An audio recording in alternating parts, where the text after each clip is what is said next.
As the leader of the Booner Pack, I lead from the front. All right, boys. Lock in.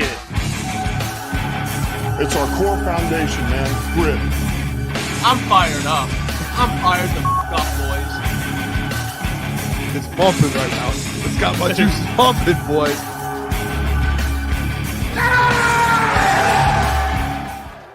Welcome to Crunch Time Sports.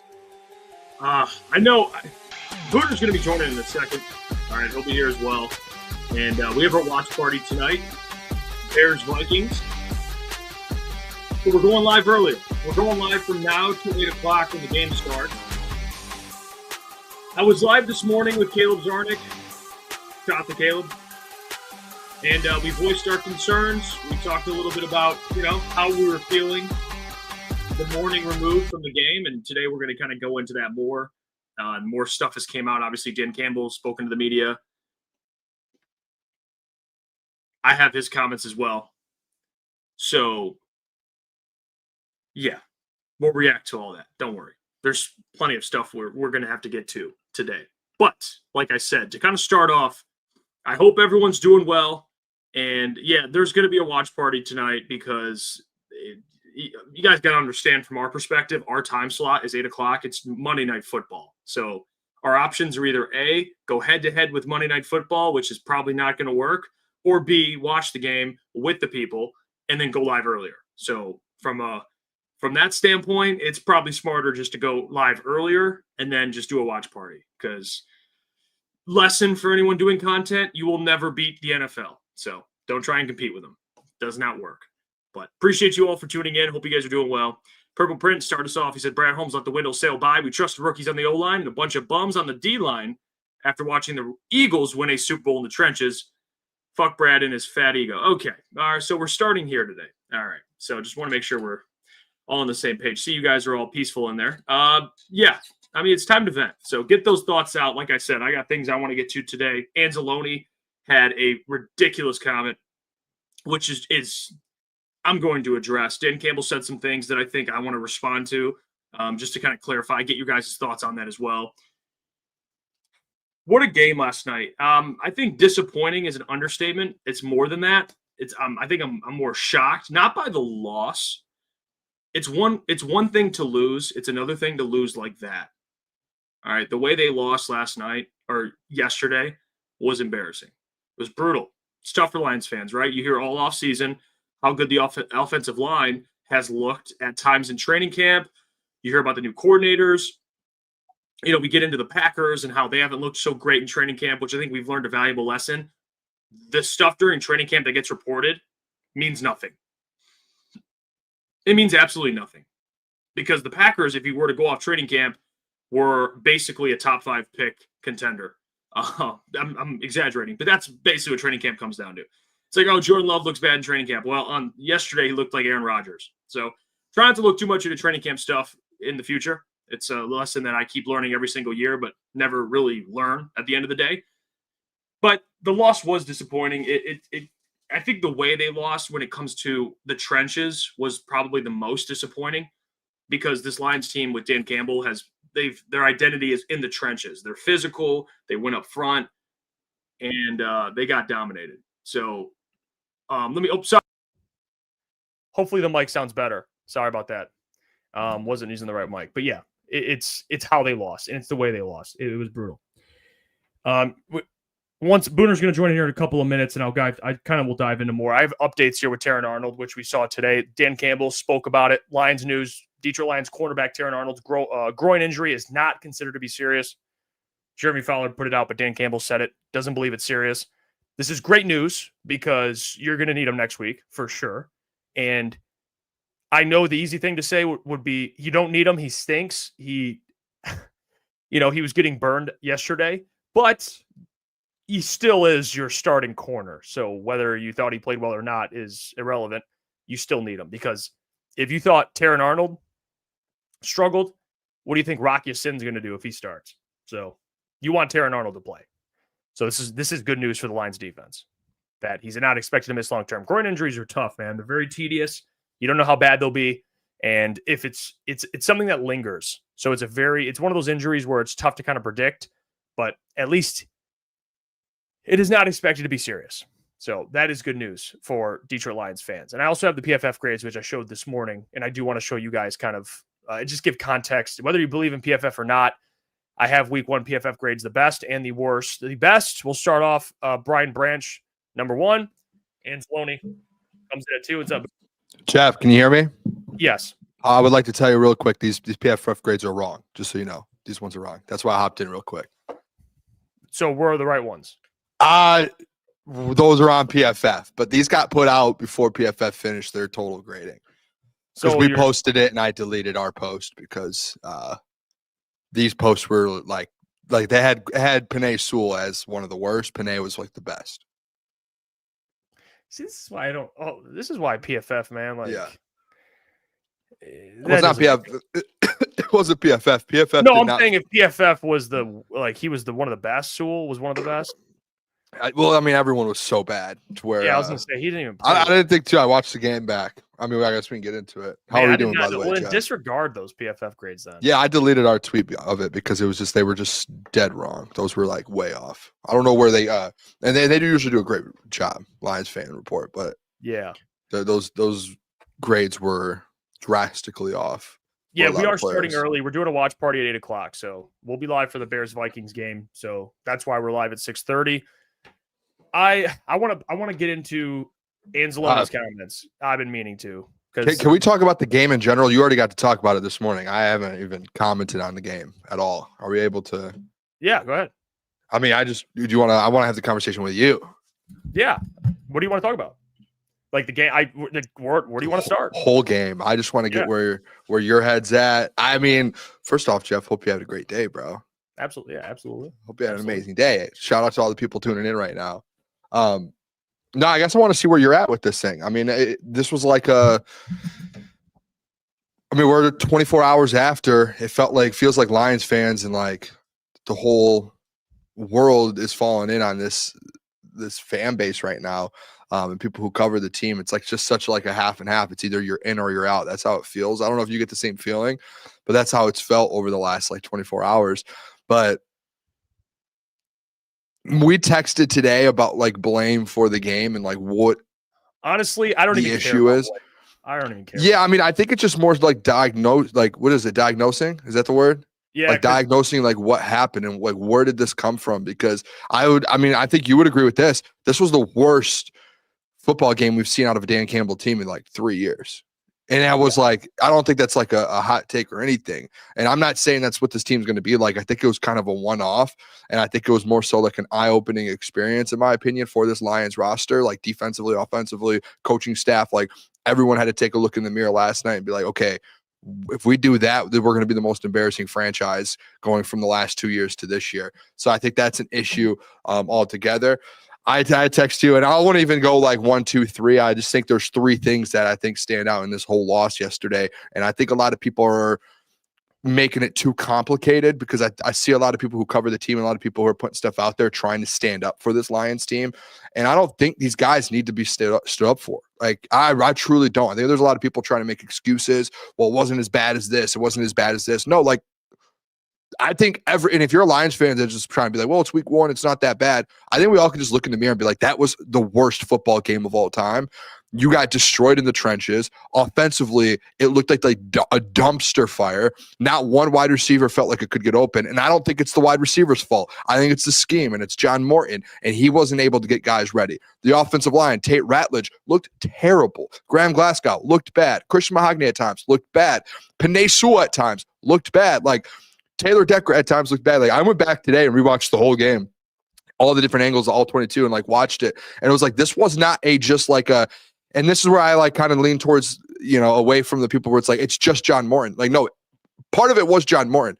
This was like a top down thing. This was John Morton hasn't schemed guys open. And if you go look at route running downfield, when Jared Goff finally does get a couple seconds, there's like routes running in, guys running into each other and routes, guys running the exact same routes, guys running routes opposite of you got Jared Goff on the right side of the field and a guy running an out route to the opposite side. And there's like a quarterback's not making that. The NFL quarterback's no quarterback's making that throw.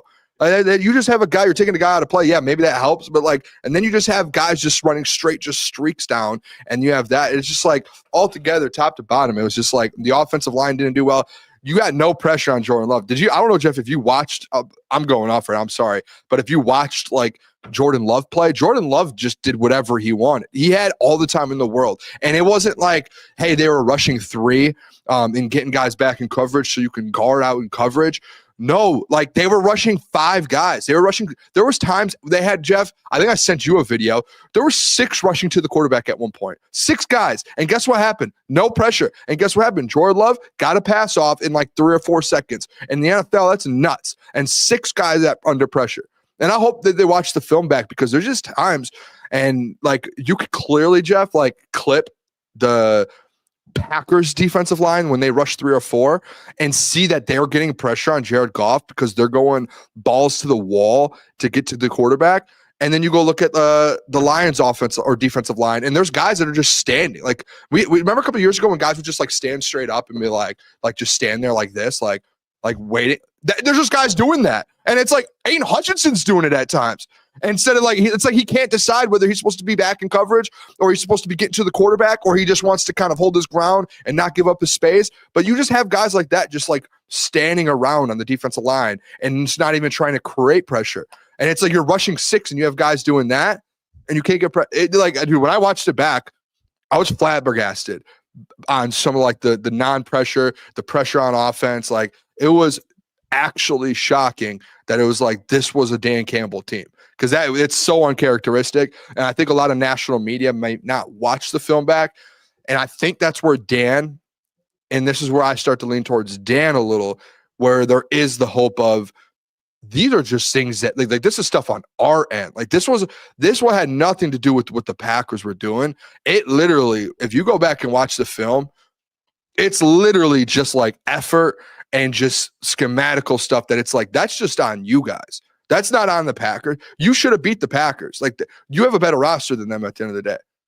But you weren't prepared. Like they just weren't prepared. Dan said it best. Like it falls on coaching at the end of the day because they weren't prepared. They didn't play hard at moments, it felt like, and they just got beat in moments. Like it just Dan did not have them ready. And I'm sure Dan would be the first one to say he did not have them ready. So for people trying to stick up and be like, for them, like, no, like it's okay to say, hey, that team looked really bad yesterday. And it had nothing to do with talent or anything. It literally just had to do with they just got outplayed, like flat out. And Dan knows it. And I'm sure they watched the film this morning and they were like, this is embarrassing. Like our franchise is 100 times better than this. Yeah, it was bad. And I think the Dan Campbell angle is important because he definitely deserves some blame. I mean, you can go at for sure. The thing I want to make sure people are consistent, like, because fans, and this is where the people on Twitter, if you want to go on and be like, well, people are being too negative. It's not about being negative. It's not like people wake up in the morning and just decide, man, there might be people like that. I'm just going to be negative and crap on the Lions. The reality is what you saw yesterday offensively and at times defensively and just as a whole, you have every right to be negative. Okay. Yeah. You have every right to crap on what you saw. That you know what that's called? It's called having standards. And that's what, when you're a contender, because we talked about it all offseason, most people agreed they're contenders, especially here locally. We can't just go week 1 and be like, well, they need more time. Well, yeah, of course they do. The season's not over. But you can't look at that performance and be like, oh my God, these people that are overreacting are ridiculous. Are you must be Helen Keller then. Because whatever the hell you missed, you missed the entire game at 4:25 p.m. Eastern Standard Time. You didn't watch what the hell was on TV. So everyone has every right to be pissed off. Everyone has every right to overreact or throw a fit because that's unacceptable. That's unacceptable. And Dan Campbell, he deserves blame because what do people always say, man? He has more to do with this offense than you think. And the offense looked terrible. So Dan Campbell for sure deserves blame. Because we can't dump it all on Johnny Moe. You know, like Johnny Moe, we can go at, of course, and be like, what the hell, Johnny? Like, what are we doing here from like a scheme perspective? But that's Dan's scheme. Remember when Ben left? It's not, hey, Ben gets credit, but that's Dan's scheme. That's Dan's. Well, then he gets blame as well. So I'm glad you brought that up. It's like, it's not just Johnny Moe on offense. Like Dan deserves blame as well. It's his offense. Like, Yeah, I don't think too, like at the end of the day as well. And this is where I think people need to kind of veer a little bit. Because we post stuff on our socials and people are like, oh, you guys think the season's over. Like, I don't think it has anything to do with that. no, it's not about that. I think it's just like just normal conversations about, hey, it wasn't like it was just like a normal loss. Like, it was a really ugly loss at the end of the day. And yeah, you can make the argument that they were a couple plays in the red zone away from making it a football game, which I think is realistic because they were in the red zone, 4 or 5 times, and they end up getting, 2 field goals and a turnover. So yeah, if you turn those 2 of them into a touchdown, you're looking at a 1-possession game and you're right in the game in the fourth quarter. That's where I think it's like, hey, you can have these conversations of like, hey, this was like one of the worst football games of all time that we've seen in the last 2 or 3 years of this Lions team, not of all time in the last 2 or 3 years. But at the same time, you can be like, hey, this football team, like, they played that bad and they were a couple red zone possessions away from being in the game. Like, this is still a really good football team that had one of their worst weeks yet. And guess what? Like, and I look at it like this, Jeff, thank God it was week 1. Because then now you know what you need to do to get better and you need to improve on. And it's like, it's not like it's like week 15 and they just had this game and they've been kind of struggling all year. They're sitting there at like 7-8 wins and it's week 15 and you're about to go in the playoffs and you're like, we've got 3 weeks to figure this out or we're getting bounced to the playoffs. It's week 1, right? So you have so much time to figure this thing out and to go in there. Like, yeah, were some of these things very alarming? 100%. But at the end of the day, like, you still have the guys that can compete in there. Like guys making mistakes, Penei Sewell. Like, do you guys like, if you're going to say we're sitting here saying that this is like the season's over, like Penei Sewell's making mistakes. You would never see that in a normal game for Penei. Amon-Ra, like these guys, it's not going to happen all year. They just, it's like, hey, I think it's just it's a quick eye-opening experience for this football team. Like, hey, we got to figure this thing out. Like, we really do. So I hope they do. We'll see next week. And again, if there's anyone that can kind of get through that and push over it, it's always Dan Campbell. Dan Campbell's always really good after a loss. He's good at these are the moments I feel like Dan Campbell kind of exceeds at is these types of moments when they get knocked down. Yeah, the thing that it was just surprising to me, like I said this morning too, like defensively, I thought, there was flashes of like, okay, I can kind of see what Kelvin's doing, like adjustment wise. I thought the run defense to start was really good. I said they'd hold Josh Jacobs to 3.5 yards of carry. I think he literally got 3.5 yards of carry. So we were right about the run defense. Like, they were pretty good. They, late in the game, some things happened, but at that point it was already, the offense is off the field in a couple plays. It's just frustrating for the defense. They're coming back on the field. They lose TA. So I thought the defense showed enough to where it's like, okay, it wasn't pretty. There was missing assignments, blown coverage. They didn't get any pressure on Love, but at least you can be like, okay, so the run defense. I want to see him improve, and we'll get to the pass rush in a little bit because I have something I want to address with Dan Campbell on that. The offense, though, there just wasn't really much to be optimistic about, to be honest. There really wasn't. The only thing you could be optimistic about would maybe be like, okay, Goff did a good job of just like taking what was given to him, but then. Can I be honest with that though? Like, I think the thing with the offense, the biggest concern offensively, it's the run game in the offensive line. It was terrible, all of it. I think that's like, if you were to point out like what's the biggest thing in this game that concerns you, is your offense has always been so good because of play action and running the ball and setting play action up for Jared Goff.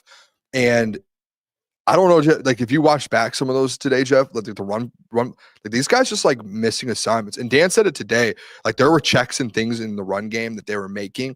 And he was like, 4 out of the 5 offensive linemen were here in the checks, but some reason one guy wasn't in those moments. And that was like the Tate Ratledge thing. I'm sure that was what happened in that goal, or not the goal line, but when you're backed up at your 1 and you have a nose tackle lined up in the A gap and just walks right through, essentially almost getting a safety on David Montgomery. And it's just because Tate doesn't take him.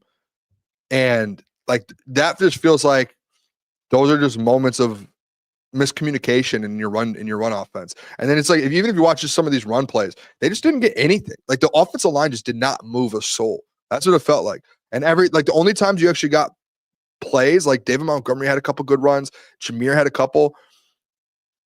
It was just them making the plays. Like they were getting hit like right away, breaking a tackle and going off for 5 or 6 yards. And then the rest was just, they're just getting hit at the line of scrimmage and then the play's over. So it's like, I think that's the number one concern. Because if you don't have your run game and you don't have David Montgomery and Jahmyr Gibbs being able to run the rock like they're supposed to, that's something for the last 2 or 3 years this Lions team kind of hung their hat on, was running the ball and consistently and being one of the better running teams in the NFL. And that offensive line, like, I don't even think that has anything to do with John Morton, schemes, nothing. I think that's just the offensive line just manning up and moving bodies at the end of the day, right? Like, that's all it is. And they just did not do it yesterday. Did not. I don't know if it was the young guys in the middle. I saw Graham a couple times, Jeff, just absolutely like hold this guy for a second, and then this guy just gets through and makes a tackle on the run game. Like, that's just unacceptable in my opinion when you're watching that. It's so bad. That's literally your identity too offensively. Yeah, I just thought the offense, and it just looked like everything was hard. Everything was hard. It just looked, I mean, their first drive of the game was 3 plays, -4 yards. Like that, okay. That's tough. Packers score before that. 3 plays, -4 yards. They get the ball back, 16 plays, 78 yards, a 9-minute drive to get a field goal. Like, that's brutal. Like, 16 plays to get a field goal. And then the next time they touched the ball, it was 13 plays for 55 yards, and they threw a pick, or Jared Goff threw a pick. And then after that, it was the end of half. So it's just like, it just looks so difficult. Everything was just difficult. You know what I'm saying? It's just, that's why I guess probably people were a little shell shocked, because it's like, you know, with whether it's with, you had Frank Ragnow, Kevin Zeitler, Ben Johnson, everything just looked easier, you know? So it was shocking to see like an offense that really was just, it was struggling to just get easy yards. The 2 things I'm shocked about offensively is just the running game. And then the second part, like, this is where the John Morton thing comes in. It's just guys just not being open. And you can't make an excuse of it if you're John Morton. Like, hey, it's the players not getting open, because like these players have been open for 2 or 3 years, right? Like, Amon-Ra has been able to get open no matter what. Sam Laporta, J-Mo, Khalif, like these guys, these are playmakers that get open. And some of these clips that I'm seeing going around, and Doc asked the question to Dan today about like the vertical routes. Like, do you think you're running like there's just too many vertical routes? He hated that. Dan hated it, but it's like, Dan, go watch it back. There's like Jared has 2 or 3 seconds finally to make a throw. And like what do you expect? That's why I think, and I did see some people, I don't know if a lot of people were going at Jared Goff, but how can you? Like, how can you be mad at Jared Goff at all? Every time he had an opportunity to throw the ball, they had no one open. It's insane. It's with the weapons you have on that team, it is insane the fact that they cannot scheme anyone open, or they couldn't yesterday. And that's coaching. That's the coaching side of things. Yeah. I don't even think it's play calling. People are saying play calling. I don't even think it's play calling. I think it's just like your schematically, you're just not getting anyone open. Yeah, it's just coaching, like from an offensive standpoint, like scheme. It's like scheme. It's play. It's knowing when to call plays, knowing when to. Like I brought up, this is where I want to bring this up too, and I'm going to make sure I phrase this correctly. So you don't, because I know you're not going to like this, but you have to really realize what I'm saying here. Okay. I think the offensive line, there is no denying that they played like trash. Like, I'm not even going to argue that. They played awful. But can we agree on this? They have Penei Sewell, arguably the best tackle in the game. They have a top 20 left tackle. And then they have two young guys that are promising, that are probably going to improve. Can we say for the season they'll probably be okay? Yeah. It's not going to look like that every week. Yesterday was their worst game in like 2 years. I agree. Okay. So there was nothing John Morton. I mean, he could have done stuff. Like, he could have. Listen, I don't want to put blame on. Like, we would blame John Morton in the fact of when they did play well, the offensive line in specific plays, there was nothing open downfield because he just had guys running down there with their head cut off. So where I'm going with this, it's not even about the Packers game. Actually, I'm talking just about just going forward. Even if this offensive line is not what it was the last 2 years, which is like the number 1 or number 2 offensive line in the league. Let's say they're top 10. People have to understand that even if you're not going to have as good of an offensive line as you had, you look at some of the best offensive coaches in the league, and if John Morton is an offensive guru, he should have no problem having success with a top 10 offensive line, even if they're top 15. Yeah, I agree with that, but yesterday they were probably like 25th. No, hear what I'm saying? I'm not talking about disregard Packers. I'm not talking about that. I'm talking about for the future. Like, this excuse for the offensive line, I think going forward, not an excuse in a bad way. I'm not trying to say that. I think it's fair. but I'm saying going forward, we're not going to be able to keep saying that. Like, not you, but I'm saying. Yeah, John no, Morton's gonna I'm be with you. If they played like they, no, Jeff, see, this is where I agree and disagree with you. I agree with the fact that you can't always blame that. Disagree with the fact that if they play like you're like, you can't keep using that as an excuse. No, see, if the O-line, no, that's why that's why I said I agree and disagree with you. I agree, but if they played like they did yesterday, like the 25th worst offensive line in the NFL, it felt like, then yeah, you can use that as an excuse. Okay, let me try and. I knew I'd fuck up at some point. This because you're not. Let me say like. I think I'm comprehending what you're saying. Sean McVay, okay, Sean McVay with the Rams with Matthew Stafford when they won the Super Bowl. Where do you think that offensive line ranked? Jeff, I understand what you're saying, thank God. but what I'm saying is yesterday, if they do what they did yesterday for the next 6 weeks, that's not what I'm saying. You're not talking about Johnny Mo. You shouldn't be. I know. My point is they're not going to play like that, though. Oh, yeah, that's fair. So what I'm saying is they should have – Johnny Mo's going to have the tools. Like, yeah, you know, I bring up – get better. Yes, that's what I was trying to say. I'm not trying to disregard how bad they played or anything like that. But I think going forward, Panay's going to be better. Decker's going to be better. And I think Mahogany and Tate Ratledge are only going to get better. Graham, we don't know. Dude, did you watch any Tate snaps? He was bad. He was terrible. Dude, did you see the one that I sent you? Yeah. I don't know if we could play it, but it was just like he was supposed to be helping with Micah, completely missed Micah and hit Jahmyr Gibbs, blocked Jahmyr Gibbs. And I was like, bad. Third the down line was bad. I just think what I mean is if they're, let's say they're an okay offensive line for the rest of the year, worst case, John Morton should be able to scheme those guys and have success. For sure. Which I think there's going to be adjustments made, I would guess, in the next 4 or 5 days. And you would think the offense for Chicago will be at least takes a step forward. You can't go much farther back, but you know, I'm with you on that. Now, if they're just not scheming guys open, and these wide receivers, and it's not their fault. They're running the routes they're supposed to be, and it just and that's why it's shocking to me, Jeff, because we've been at camp, and guys were getting open. Like that yesterday was not the offense that we saw at camp. That's why besides maybe that one day when we were there for one day that was like really bad, but outside of that, it was like. This offense looked nothing like that versus the Texans joint, versus the Dolphins joint practice, versus their own defense. Like they just never looked that bad. No, you're right. That's why I'm like, now that's why I was so shocked to see some of these clips come out of like some of these routes and some of these schemes that John Morton had, and I was just like, where did this come from? That's I said that at the beginning of the show too. It's like I'll bring up the Packers, right? Like if you were to go on Twitter before the NFL season. You would have thought the Packers were going to have like a top 10 pick because of how bad Jordan Love in that offense looked in practice. That's what was being reported.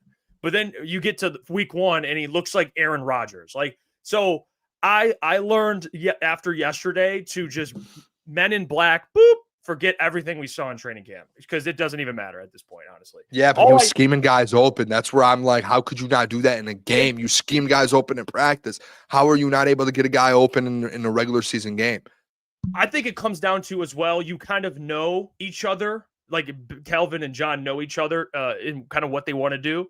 When you go into week 1 against a completely different DC with a different scheme and they're basically game planning or playing chess against each other, I think that's when the test, if you're a good play caller, you get tested. Now, I'm not saying it's the end all be all, but those chess matches are what make great play callers. Like in those situations, it's like my play caller versus your play caller.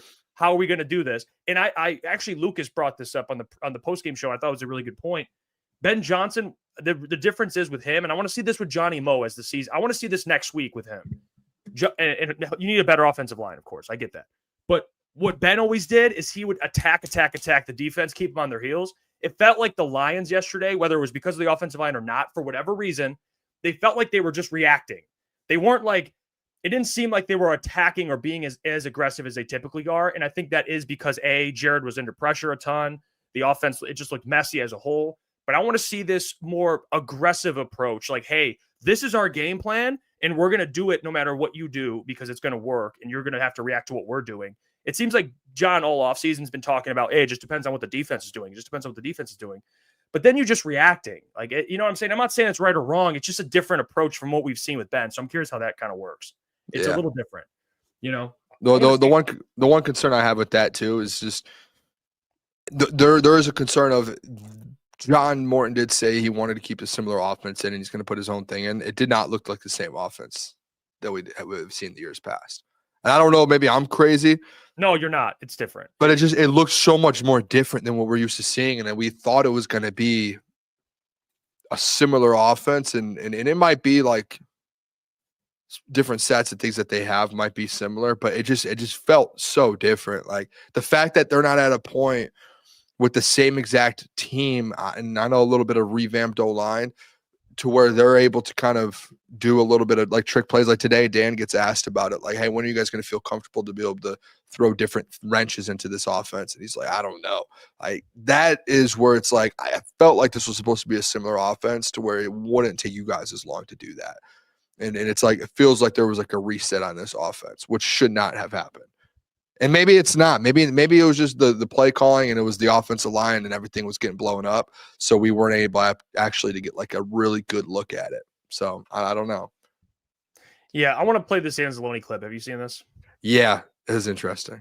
All right, here's Anzalone, the captain, talking about people overreacting and blaming the coordinators. Let's take a listen. Conversations about, are these the right coordinators for the team now? What do you think? After week one? Yeah, that's what I'm saying. Well, the fans are not, whoever's saying that's not highly intelligent.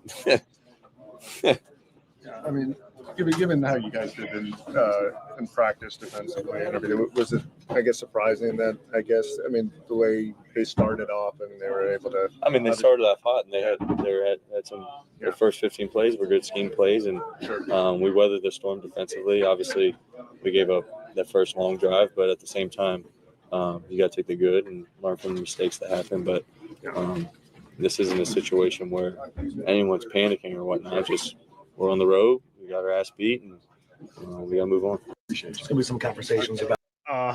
Here's the thing, man. All right.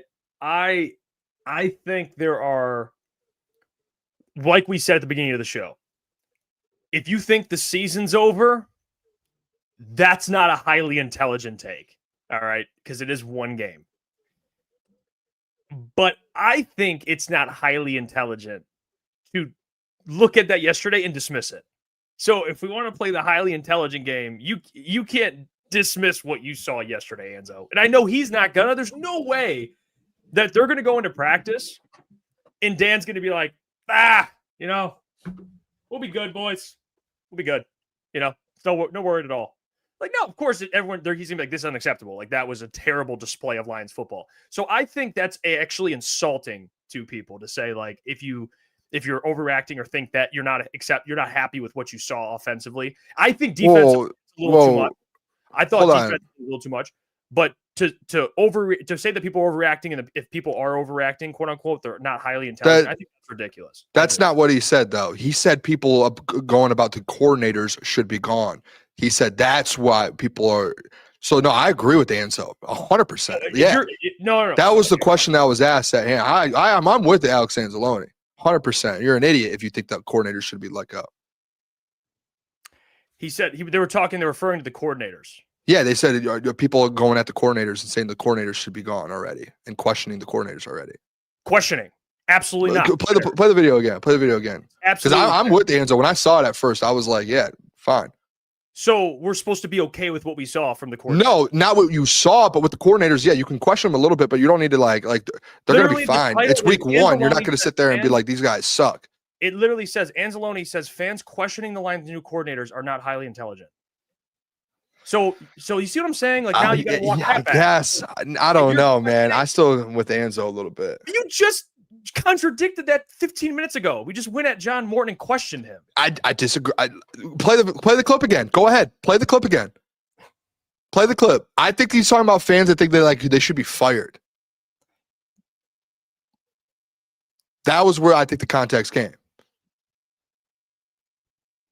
There's going to be some conversations about, are these the right coordinators for the team now? What do you think? After week one? That's what I'm saying. Well, the fans are not, whoever's saying that's not highly intelligent. I'm with Anzo. I'm dead on with Anzo. Booner. Can you question them a little bit and say, hey, they need to get better? 100%.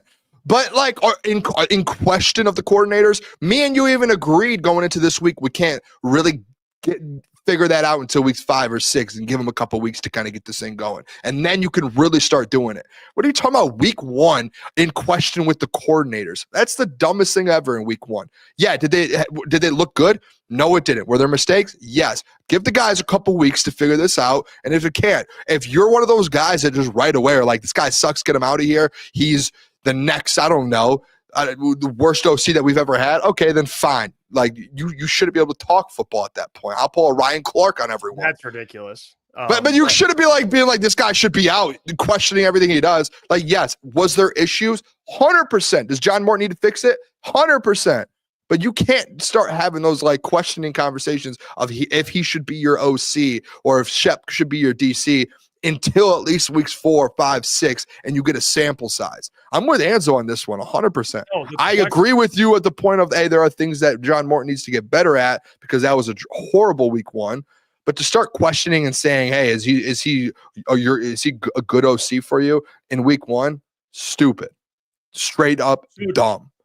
Do you think John Morton is the offensive coordinator for the future? Yeah, I don't know yet because it's week 4, week 5. He's honestly, that's how it should be. You should question whether or not he is. Well, I think no matter what, even before week 1, we're all questioning it. But he's saying more so being like, people actually going out and being like, why is this guy a coordinator? Why should this guy be here? This guy sucks. This is the worst guy of all time. Those are the people that Alex Anzalone are talking about. You're not speaking for Anzo. You're just assuming. He answered the question. There's people that are already questioning. I know. My brain works in a smart way. What the question, what he was asked is, fans are already wondering about whether or not these, they're the right coordinators. Like, yeah, dude, that's fair. What was displayed on offense was awful. Like, that's fair. He wasn't asked, hey, Anzo, do you think they should be fired right now? He said the people that are questioning whether or not they're the future at coordinator. Yeah, that's fair. I don't know how you look at that and be like, yeah, they're the future. What? So I guess I can't talk football for watching that performance and being like, I don't know if Johnny. Yeah, right. Hey, yeah, you're Peter Schrager over there. That doesn't make any. You see how that doesn't make any sense? I think what Anzo was going on about with that, like, and hearing that directly after a game, is more so people questioning if they should be their OC or their DC. Like, I think it's okay. Like, when you're talking about questioning, there's like levels to it. I think with Anzo in that moment when asked that question, he's now thinking you're trying to interpret something and we don't even know. No, that's how the question, in my opinion, how I took it. I'm not interpreting anything. That's how I took it. Are you gonna? Do you want to? Meant to say what? Like, bro, what? No, I'm not. Listen, hear me out. Yeah, that's how I took the question. That's how he probably took it. Because I heard this question probably the similar way. I would have said the same thing if I was Anzo in that situation. I heard it the way it was said. Like all right, we heard it 2 different ways, and then we're arguing apples to oranges. Well, I'm going off what was said, like what he said to Anzo. You can interpret it however you want to interpret it. I'm going off what he said. I heard you. Yeah. Fans are, whether or not they're questioning the coordinators, I think it's fair. I don't think because you're questioning coordinators, you're not highly intelligent. Because what was displayed is, you said it yourself, the worst game besides the Ravens, probably, and probably there's probably a couple in Dan Campbell's tenure. So how is that not fair to question? And not saying they should be fired. You should at least question, like, what the hell was that? Are they the future? I think that's fair. I don't know if that's a crazy take to be like, yeah, that was, bad. What we saw yesterday. Terrible. No, I don't think it's a crazy take. I think if you're going for John Morton's job and saying John Morton's bad at his job and he shouldn't have a job and he shouldn't be your OC, then I'm with Anzo on that. Then you're an idiot. You can question his job. You can question what he did in week 1 for sure. I'm just saying week 4, week 5, we can have a bigger sample size of it. That's it. Yeah, if he was think it's asked, that crazy. If he said, should the coordinators be fired, I agree. Well, yeah, I think the question insinuated. If you have a brain bigger than the size of a peanut, you probably can understand what the question was insinuating. It's just, listen, if you have faith, not you, I'm not talking about you, but if you have full faith in the coordinator still, that's fine. That's your opinion. For me, well, I actually have more faith, like I said, in Kelvin. It's more just the offense was that bad. But I'm skeptical with John Morton for sure. Like, if next week they come out and shit the bed again, then yeah, like, you're going to be like, what's going on? Is he the right coordinator? Like, if you want to go to week 4 or 5, that's fine. But unfortunately, you don't have that time. You can't give this thing 6 weeks of looking like that yesterday. So what changed? Can I ask you then, what changed when me and you had conversations about coordinators over the last 4 months when you were one of the ones that brought up, hey, we can't have that conversation until week 5, week 6. Why all of a sudden? Because I didn't know they looked that bad. That's bad. See, now if you can't score a touchdown to a minute left, you can't wait 7 weeks for that. Dude. So this is the I thought they would the overreaction that I was talking about heading into week 1, leaving week 1. So again, now if they're this bad, if they're as bad as they were yesterday in week 2 and week 3, okay, then maybe you can speed it up a little bit. But after week 1, it's like settle down, like sit down, let them figure this out, and if they can't adjust to this, then there's an issue. That's the problem.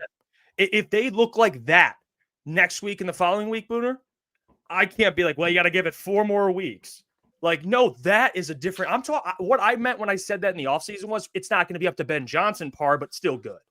Like, it's still fine. Okay. By the way, I just want people to know, like, I'm not excusing this performance at all. Like, if you listen to the first 15 minutes of me ranting about this performance, it was one of the worst I've ever seen from a Lions offense in the last 3 or 4 years. No excuses. That's why None. I'm like, what the hell? A little bit. I think it was one of the worst performances I've seen. John Morton looked terrible. The offensive line, I'm more so on the side of how bad the O-line was. I'm concerned about the John Morton thing. Yes, a little bit. I'm more so concerned about how bad the run game and the offensive line was. I think that's where my number one, like, hey, if you can't figure out this run game, you could bring any OC in. If this run game and these offensive line doesn't want to block and open up holes for David Montgomery and Jahmyr Gibbs, any OC in the world could come in and you're not doing anything for Jared Goff and play action because that's what he needs. Like, that's why that's what this offense is built off of. So, like, that's where I'm at, first of all. But secondly, I do understand, hey, week 1, let's see how they react to it. Typically, a Dan Campbell team reacts very well to these situations. And now, if it's like this next week, Jeff, okay, I'm a step closer to where you are. But I do have a little bit of faith that they get in the film room, they work on this. You do have the personnel. You do have the offensive line still. Like you said, you still feel like there's a top 10 offensive line in there. They're going to be able to push forward and do something versus the Bears next week. Now, if you get to the Bears and you look like this. That's what I just said. Then you should. So what we agree that you cannot you can't accept that if they look like that next week. No. Not that you accept it, but you can't be like, well, just give it a couple more. Like, no, like that back-to-back weeks, dude. Fans should be like, honestly, see Todd if you look like that back-to-back weeks. I know you know who. No. You know who seats hot, not hot. I won't say that because people are going to clip that and say it. But you know who needs to be like, why wasn't Kevin Zeitler re-signed? Why didn't you not go out and go get a center when Frank went down, a legit center? Why haven't you made a trade to go bolster up this offensive line? Because, Jeff, what's the best thing on this football team? What is this football team built off of? The number one thing. The offensive line. Yes. And if your offensive line looks like that next week, we can have a John Morton conversation. I want to have a Brad Holmes conversation about why Brad Holmes didn't think about getting this offensive line together until this draft, essentially. And he got a 6th-round pick last year, Christian Mahogany. And why wasn't that addressed? Knowing that Frank Ragnow potentially was out, knowing that Kevin Zeitler, that you might not be able to get him back. Do you see what I'm saying with that? Can you agree with me on that? Well, yeah, that's ridiculous, dude. Yeah, I mean, there's things with Brad that for sure are like frustrating. Like, for example, Dan said something today which just blows my mind. It really does. And there's no way when he said this, he didn't think people would like. This is what he said. When he was asked about a pass rush that generated only 6 pressures and 0 sacks, Dan Campbell said they're going to keep tweaking the lineup to find guys who can win the one-on-ones when they get them. I'll say that again. He said he'll tweak the lineup to find guys that can win one-on-ones. Like they didn't just have a guy in the building last year that was 7th in pass rush win rate. You know how stupid that sounds? Like, I love you, Dan, but you and Brad sound like an idiot. Like when you say something like that, oh, come on. You let a guy walk out of the building that's top 7 at doing what you just said you need to find. You see how that's ridiculous. It's almost like comical. Yeah, called Dan an idiot. Man, smart. Anyway, the point I'm making, dude, is Zadarius. Mood, man. Zadarius, you let Zadarius walk out and not re-sign him, and now you're asking for what you just let him walk out for. Like, I don't get it. I don't understand it, dude. I don't understand. I wish I did. Like, Dan, football guy. Brad, football guy. When I read that comment, I laughed. I actually laughed. And I was by myself. And I sat there and I went, oh my God. No way. I just read this. You said you need to find a lineup that can win one-on-ones, and you let a guy walk out that wins one-on-ones.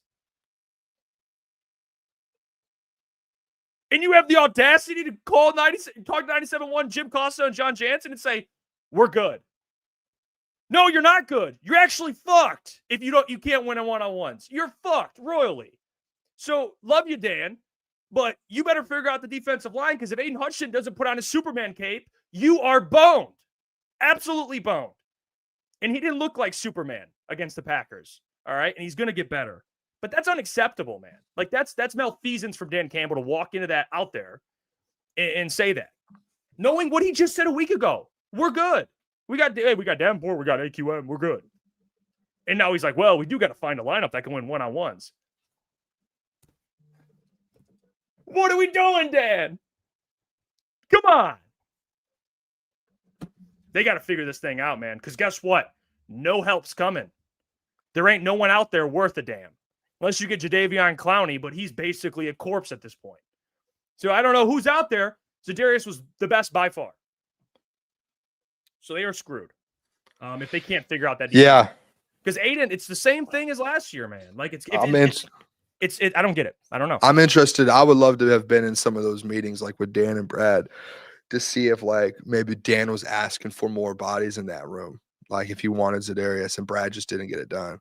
I'd be interested. You know, do you see what you know what I mean? Yeah, I'd be interested because you're at a point like that's why I said calling Dan an idiot. It's like I think that's just more so on Brad, just because it's Dan's not the one vamping the roster to where it's just like Dan's stuck with, and not in a bad way, but like with Hutch, AQM, and Davenport, to where it's like now he's just like he's got to roll with what he has on his personnel. You know what I mean? So it's tough for him because now he's sitting there after week one, and there were 6 pressures generated with the defensive line that Brad Holmes built, and Brad's been the one. And this is where the problem is, if I'm being honest, where it's like, and I've said this last week, and I went on Brad last week about it, but I think Brad's one of the best GMs in the NFL. But Brad's done these things where he goes to the media and like goes at media for talking about this defensive line and this edge room. He's like, oh, you guys want an edge? Like joking around, trying to like dunk on everyone, being like, oh, now you want an edge? Oh, now you want an edge? Oh, yeah, you want an edge? Like thinking it's a funny thing. And like, but then it's like, dude, like you had 6 pressures in week 1 versus Lambeau because your personnel wasn't good enough. So at that point, it's just like, and then if I'm Dan, I'm sitting there going like, can you get us an edge?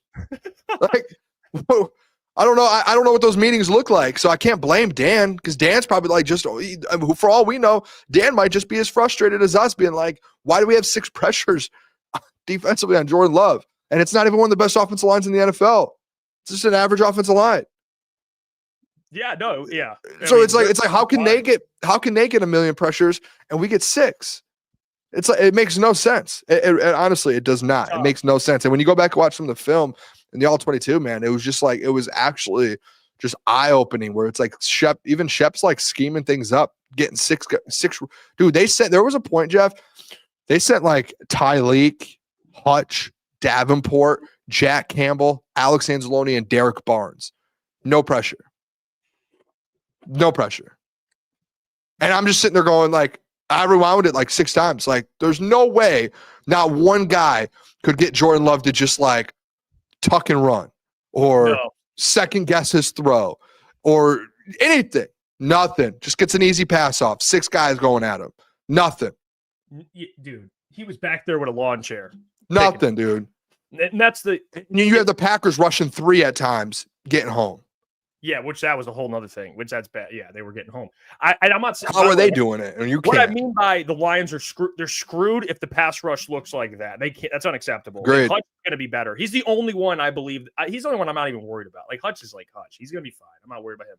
He's going to win. He's going to get sacks. Fine. The other guys, Like DJ Reader didn't have a great performance. I mean, he was fine at times against the run. Tyleek showed some flashes, but he's a rookie depending on him. And then Marcus Davenport showed a little bit, but he wasn't great. Like besides Hutch, man, oh, this sounds very familiar, doesn't it? You're like, oh, this gets a little scary. All right. And it's ironic to me, like you brought up, it's ironic that Brad will make fun of the media, like jokingly, lightheartedly, about this edge position. And then week one, like you said, they roll out that performance. Yeah. It's like, well, Brad, that's kind of why people keep asking your ass about Zadarius Smith. That is why. Because we see it. Everyone watches Lions football every week. You might be in the building. You know more than us in the building. We all watch the same game. And we see that they struggle winning one-on-ones besides Hutch. It's the same thing, you know? It's just, it doesn't surprise me. They all say it too. It's like the players were saying in interviews last night. Dan said it today. Yeah. They're all just like, no one's winning one-on-ones. The only guy that I think Hutch had like 3 or 4 pressures. That was it. And it's like, what? Davenport had 1? But did you see what Hutch, did you hear what he said to the media? What he felt like he was getting, they were asking him if he can feel like the attention, like he gets a lot of attention. He's like, oh yeah. They're like, he didn't get they were chipping on.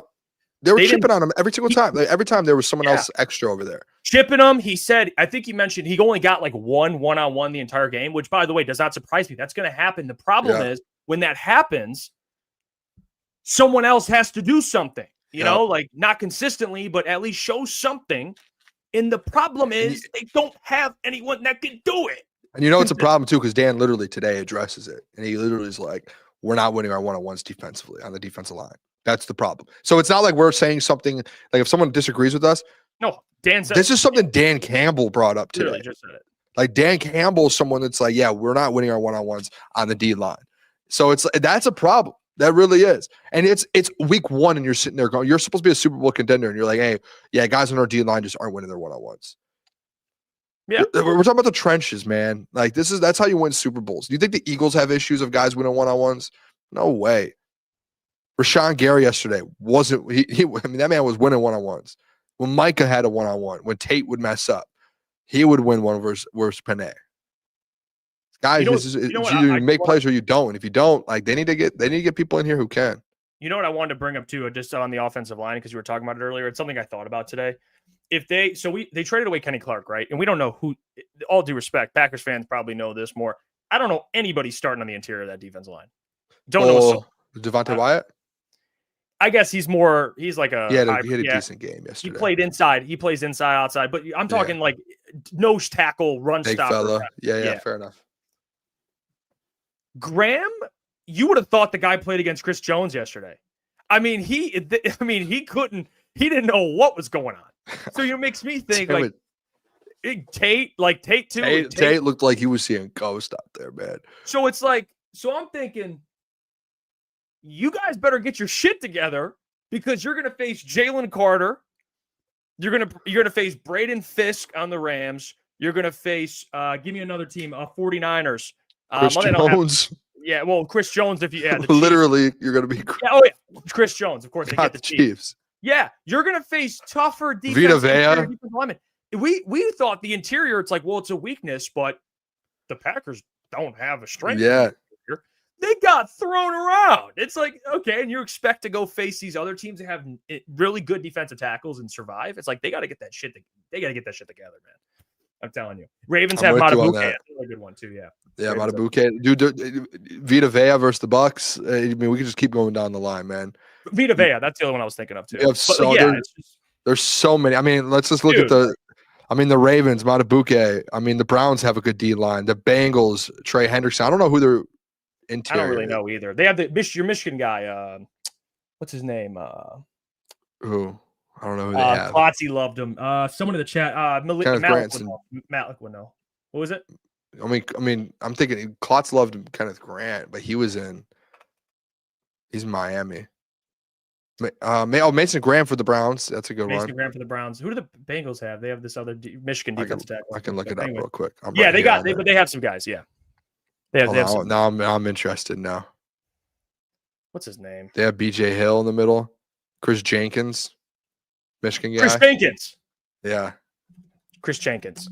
Commanders have a good D line. The Vikings bolstered up their D line. The Eagles, the Giants have one of the best D lines in the NFL.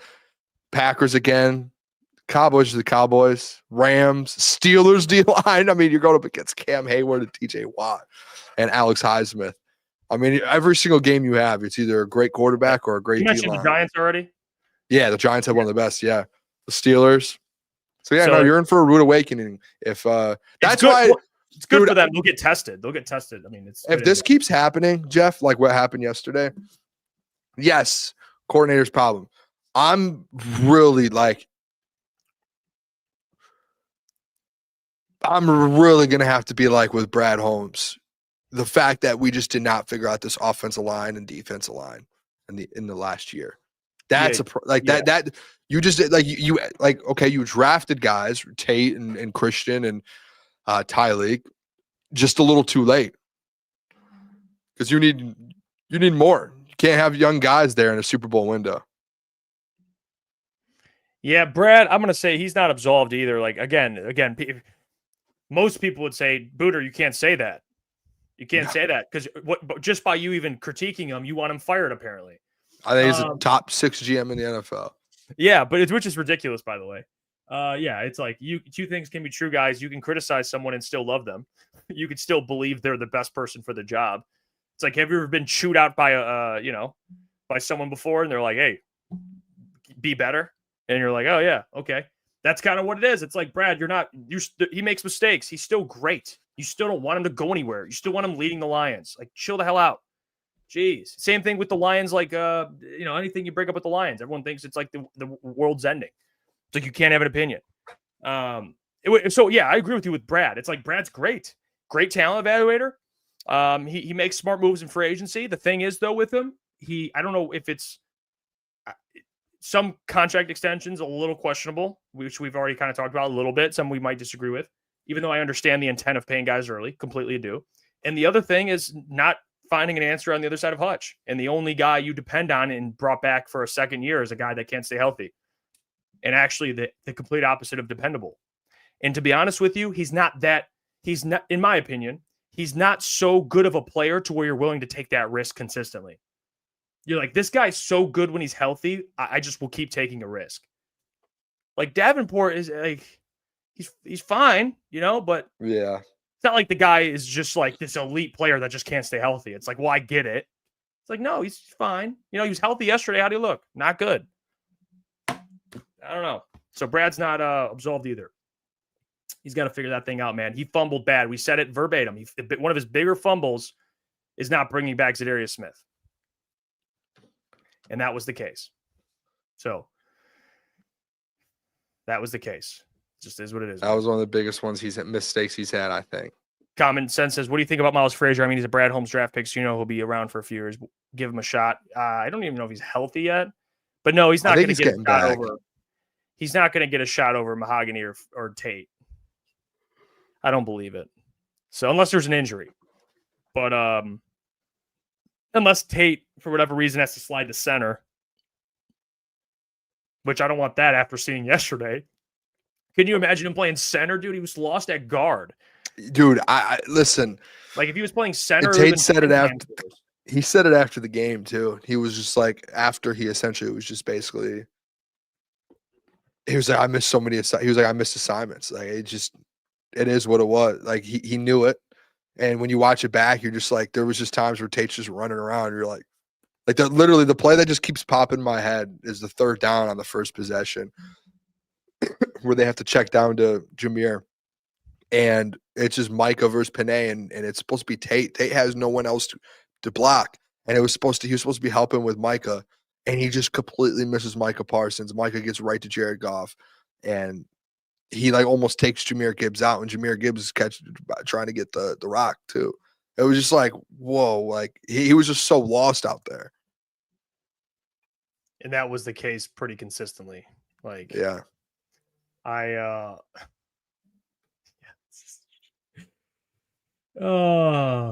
Cartier says people talking dynasty with Brad, but he hasn't shown he wants to win first Super Bowl. Well, we've always said that, though. People shouldn't be talking about no dynasty before you win one. I think Brad's trying to win one. I just don't think he's just not an aggressive general manager. That's just not his DNA. He's not Howie Roseman or Les Snead. That's just not his flavor.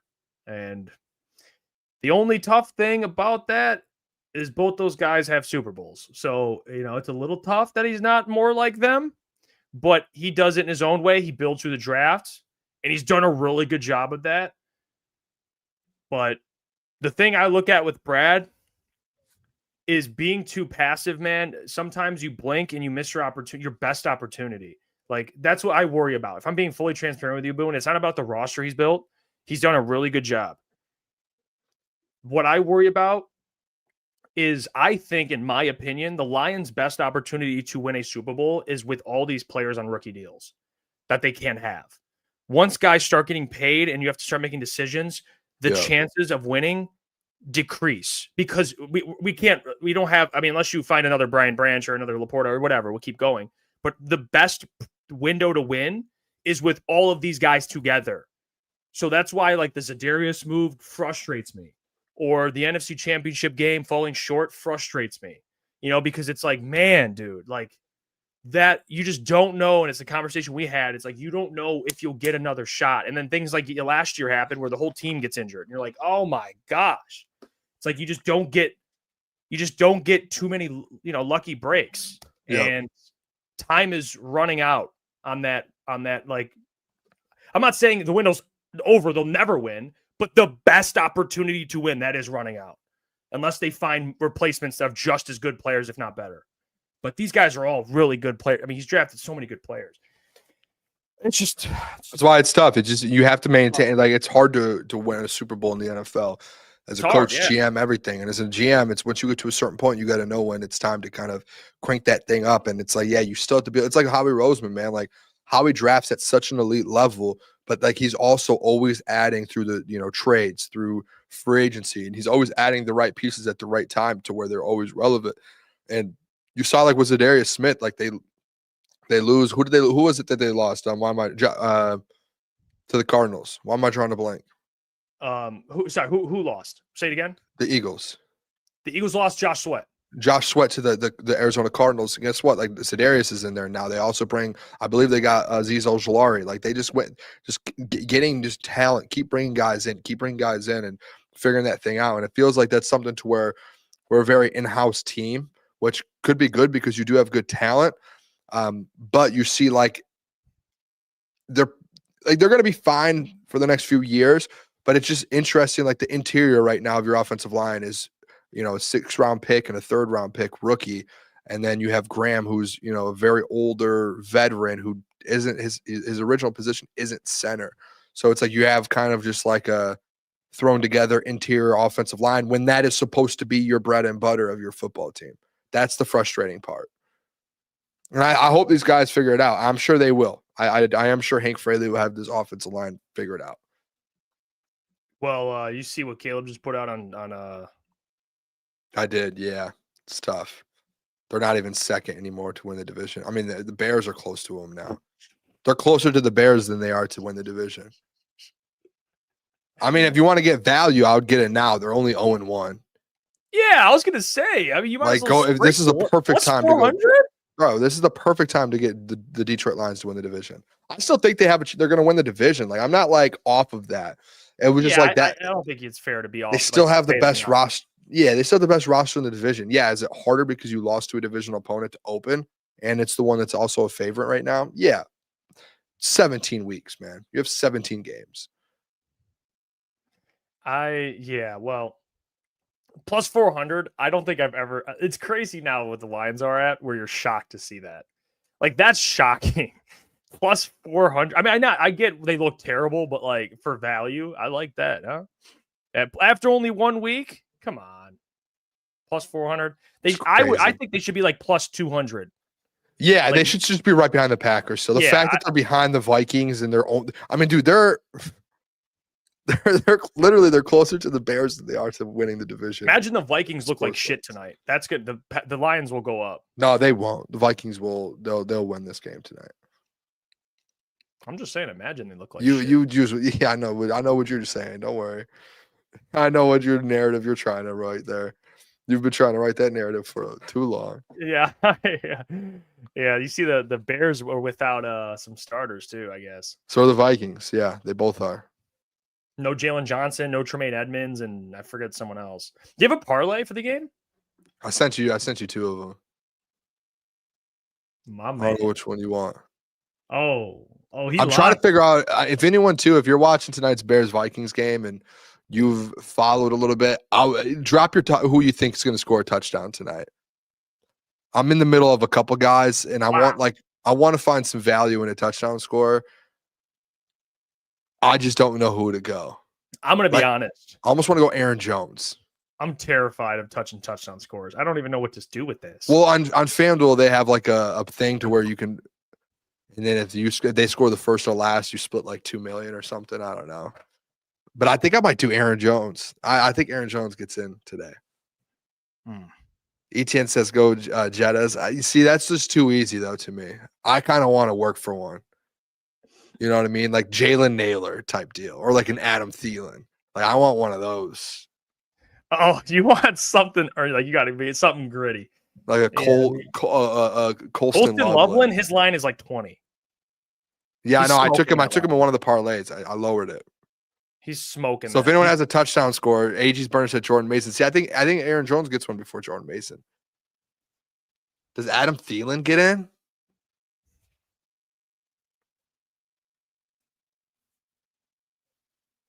Good talk. I'm looking at your parlay. You have Roma Dunze. Do you want to say it out loud for the people? Oh yeah. So you sent me. I like both of these. So Boone's got here. I'll just pull it up. Should I just pull it up and then say it, or probably, or I'll just just take the money out though. Just the parlay. Like crop out the. Yeah, they don't need to know you're a degenerate gambler. Just take the money out. Just crop that out. Just do strictly the parlay. People need to know you're throwing bands on these. Let me see. I guess I just read it. I'm not doing all this. I mean, you could do it if you want. You can put it up here. Let me scrap it. I'll send it to you. I'll resend it in Slack. All right. I'll recrop them. Yeah, I'm definitely taking one. I mean, I think they're both good. I went 2-0 last night in parlays. I like both of them, man. Roma Dunze 3 catches. He's for sure gonna get 3 catches, man. Maybe I'll just do a touchdown, a two leg touchdown parlay, and I'll do like Justin Jefferson. I don't know. I don't know a Chicago Bears touchdown scorer. Probably Swift to get down there. Knowing Ben, they'll just run it in, and he can catch it too. It's tough to bet on the receivers because it could be Zacchaeus, it could be Moore, it could be Odunze, like it could be Loveland, Kmet. I would touch the running back if you're gonna touch anyone. I almost want to do Zacchaeus, dude. That man is one's a sneaky one, little sneaky. Dude, he is electric, man. Yeah, I'm just doing this one. And he's like their wide receiver 4. I'm shocked that he went there because I feel like he could be way better. Like, what did he have last year? He's good. Dude, that man had 3 touchdowns last year. Felt like he scored 100. Every time I turn the TV on. The Lions? I think so, yeah.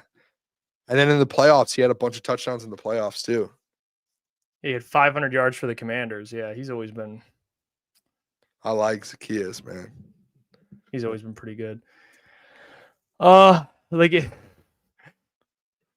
I listen. I want to get some of these comments before we move on. Jay Hart actually he was the member for 11 months. I want to acknowledge that. Johnny Mo has to come out of the booth. Period. I don't.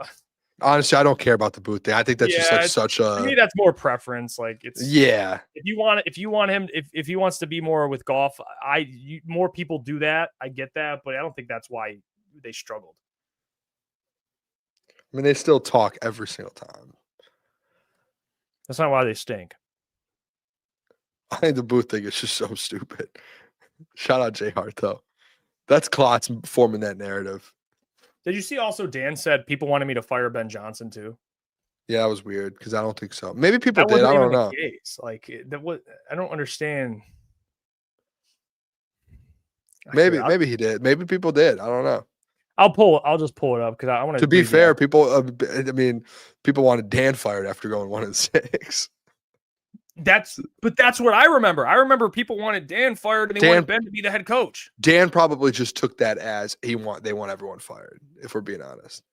If you're the head coach, that's probably your mindset. Like, they hate us. Yeah, which is true. They wanted him fired, which I did, was a whole other thing. Adam says this is a complete. Look, he responded. Adam, and he's probably listening right now. He should have put in quotations, "I wanted Dan fired, not Ben." Yeah, Dan, Brad or Adam, you should have done that. Mike Payton says Campbell says people were asking me to fire Ben after 1-6, and then Adam responded, which I thought was a great response. He says this is a complete lie. Detroit started the year 1-6, scoring 24.7 points per game and allowing 32.1 points per game. Not forcing a punt against Seattle, losing 48-45, losing to a third-string quarterback in New England, losing off a bye week in Dallas, and the pathetic defensive display against Miami were some of the lowlights. I was actually at that Miami game. That was tough. It was, of course. I was at the brass rail with Stick. Shout out. Was tough. That Miami game was tough. But I remember when people, I think people were crapping on the offense against New England because they had a bad outing. But overall, it was really fire AG. Or fire Dan. Like, people hated AG. Well, remember then there was the people that defend the Glenn stuff, and yeah. AG was getting crapped down the most. Like, by the way, too, I just saw this comment. Where did it go? Which I feel, Austin C's said Booner Goff can't talk to Morton. The helmet is one-way communication. He only hears Morton. I inside scoop, sideline inside scoop. They've got phones and they've got communication on the sideline. I could guarantee you, John Morton and Jared Goff. Every time Jared Goff comes off the field, they are having some sort of conversation. I bet you Jared Goff throws a headset on instantly. Yeah, all it takes is see this headset right here. All it takes is, hey John, can you hear me? Yeah, what's going on? How do we feel about that? That's like, it's that easy. They have headsets. Now, if you want to say it's not your preference, like I'd prefer my OC, then that's fair. Like I would prefer an OC. I don't think it matters. I think it affects the entire game. I don't think so. I think people take it because it's more uncommon. Most OCs are on the field. So I think people get a little weird by that. But it's not, I don't think it's the end all be all with, like, if they're up in the booth, it means your offense stinks. Like, yeah, no. Joe Brady's up there. Joe Todd Brady. Hey, I didn't even get to talk about last night, man. Can we talk about Josh Allen MVP? I didn't watch the ending of the game. That man's about to go back to back, dude. Oh my gosh. He looks so good. And I was texting Klotz last night. It's just like, I think Lamar is so good, and a lot of people are picking Lamar this year. I don't see a world where you can pick Lamar Jackson with Derrick Henry on that team. To win MVP. He's not winning it. Dude, but everyone's like Lamar. Dude, Derrick Henry on that team rushing for 200 yards, and you're going to be like, well, Lamar. Josh will probably win back-to-back because he's been due for an MVP and he just got it. He'll watch him now. He's going to get another one. He should have already had two. Probably. And it was essentially on MVP week 1 last night, and he had 400 yards, like 50 rushing yards, 2 passing touchdowns, 2 rushing touchdowns, and had a comeback, a 15-point comeback. Like, dude, that was one of the best. That wasn't one of the best MVP performances that I've seen. And hey, Unc Prater, don't sleep on it. Hey. Yeah, and Matt Prater, I picked him up in fantasy literally like earlier in the day just because I had the Bills guy. And he went crazy. He had the game. Like 12 points for me. I was losing too. I was projected to lose yesterday going into Sunday Night Football. I was projected like a 30% chance to win. And I had Aaron Jones and Matt Prater left. Matt Prater went nuts. All I need is 8, or I think I need like 9 points from Aaron Jones tonight. Yeah, Prater said to Josh Allen, he said, I'm going to give you my all. He said, I'm going to give you my all, Josh. He's like 41, 42 years old. He looks so old, dude. He looks so different than he did when he was in Detroit. Did you see him? Yeah, no, he did. Bro, he looks so different than in Detroit. And then they celebrated him after. So shout out to Matt Prater, man. Good for him, man. Yeah, I didn't even know he was still out there playing. I thought he was done. Someone said in the comments earlier, and I don't know if the person's still here, but they were talking about the Ravens, and they're like, "Well, if you're a Ravens fan, are you saying you're done? Like you're screwed?" After last night, they looked so good yesterday. They looked so good. I mean, defensively at late, that is a problem actually. Yeah, but they had the game in the bag. I mean, if the Lions were up 40-25 and lost, it would suck. But you're like, well, they had it. They were up. I think that is actually a problem with the Ravens. A lot of people today were talking about it. Like that Ravens team, dude, they went out and like addressed defense this offseason, and then their defense like gave up 40 points and like 400 plus passing yards. in that secondary. And that secondary was supposed to be good. And like Jair Alexander absolutely got cooked multiple times. Like the whole secondary, like Marlon Humphrey was getting hurt again. I feel like Marlon Humphrey every game is like on the ground hurt. I don't know what it is. He's been getting hurt a lot. Kyle Hamilton was going to the tent. It was just like, and it was just, they were just every time it was just, they just kept getting cooked. Josh Allen was just cooking them. And that was supposed to be like, they're like, hey, this offseason, we're going to address our secondary and our defense. And they did not do that. They got Marcus Williams over there. He's really good. He's the other safety. They just haven't been good. I don't know. Well, they got the kid from Georgia. Malachi Starks. Yeah, he had a big play, but then, I mean, it was just weird that they gave up 40 points at defense after addressing. They got to fire the DC then. I heard John Gruden today talking about it. He was just like, he was like, I was at their training camp for a week this year. And he was like, literally, their defense was the emphasis. And he was like, I don't know if they can win a Super Bowl doing what they did last night. He was like, I just don't see it. It's fair. It's very fair. Hey, I got to tell you about our friends over at Comer and Cross. So allow me to do that because Comer and Cross is Super Bowl caliber at all times. Don't forget about them.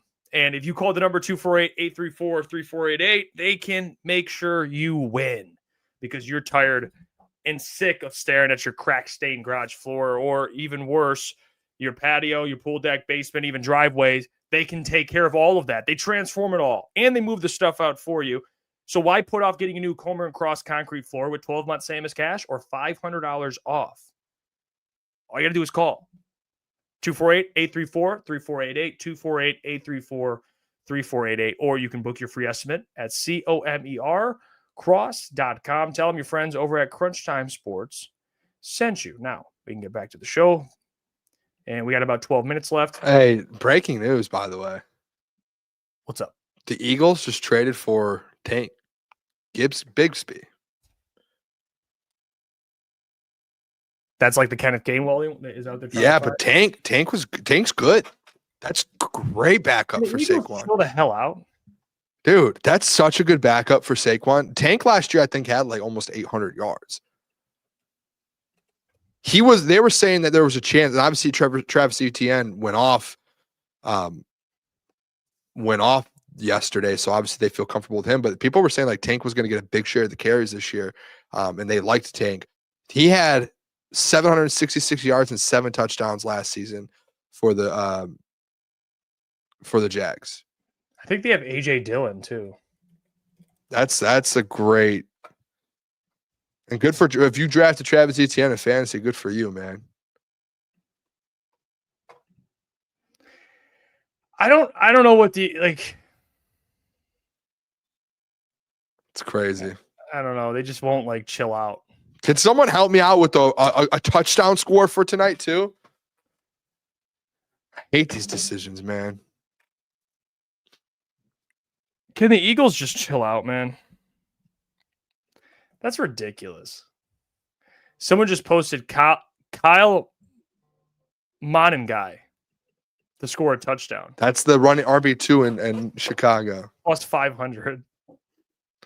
That's the RB2. I think he's a kid out of Rutgers. Imagine. Watch out, Kyle Monengai. Man, I don't know what to do. Yeah, that's ridiculous. That's ridiculous. Christian says, I need Hawkinson or Loveland. Watch out for Hawk. That's a good one, too. Yeah, but he didn't even score last year, man. That worries me. JJ's been working with him all offseason, though. Flew him out to Nashville. Like, they went to Nashville together. I think young quarterbacks always love tight ends. Always.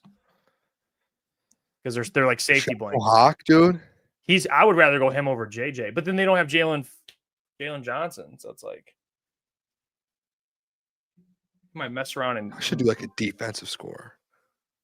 Just like Chicago Bears defense to score. Pick 6. You could.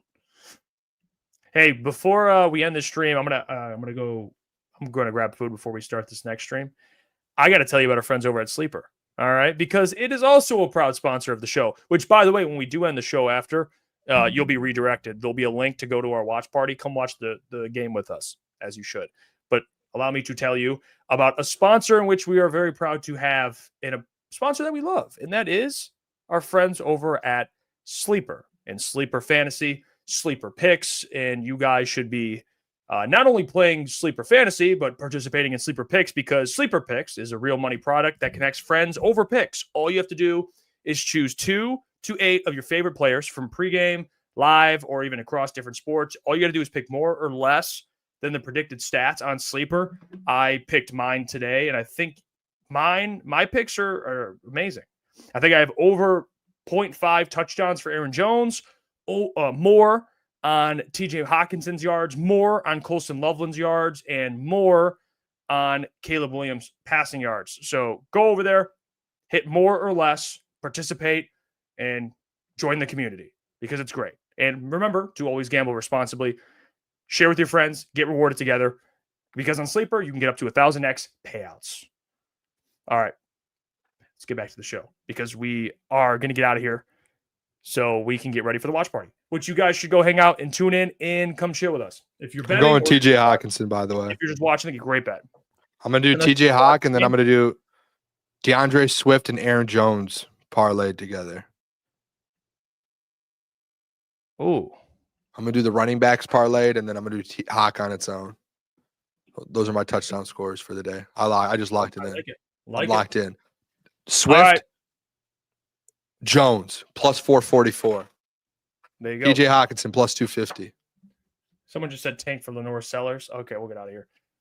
You guys have a great I've seen that on Twitter. 10 minutes until you join our next show. Head over there now. We'll catch you in there. We'll see you in a couple minutes.